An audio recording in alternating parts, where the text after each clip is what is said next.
Top Industries is a company that creates devices to clean the bottom of silo grains. They are going to open a new factory in the same city as Factory B, which has a workforce that hasn't had to work overtime before because their demand is very predictable. The company wants to get an idea of which employees want to work overtime, so they surveyed them. Because Factory B workers haven't had to work overtime before, the company wants to create a model based on the employees of Factory A that have worked overtime before to get a sense of how many workers from Factory B will be interested in working overtime in Factory C. The objectives in this analysis are to create a model based on Factory A data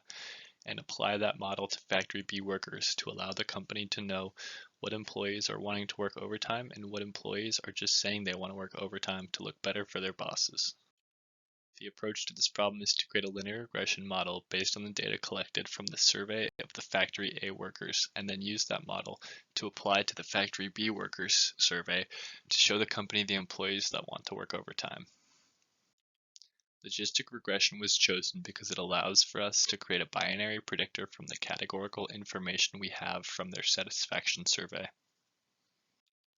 Here's the first set of results from the logistic regression model, showing that no overtime was default and the equation for employees that want to work overtime is listed as well.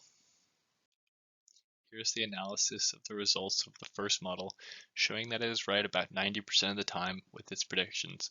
meaning the company can use this as a guiding resource to choose employees to work overtime, but it should not be what they make final decisions based off if an employee shows desire to work overtime, but the model says they shouldn't want to.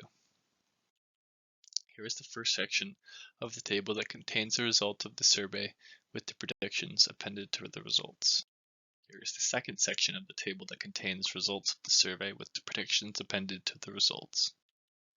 The model predicts values that are consistently higher than 0.5, which would be normalized cutoff for something like this. Because of this, the company will not have to raise the ceiling to around 0.90 to know whether an employee wants to work overtime or not.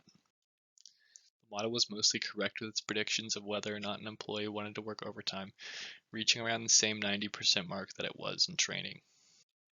I would recommend that the company compiles a list of employees that said they wanted to work overtime, and another list of employees that the model said wanted to work overtime, and give overtime with priority to employees on both lists, then moving to employees that said they wanted to work overtime, but the model said they didn't,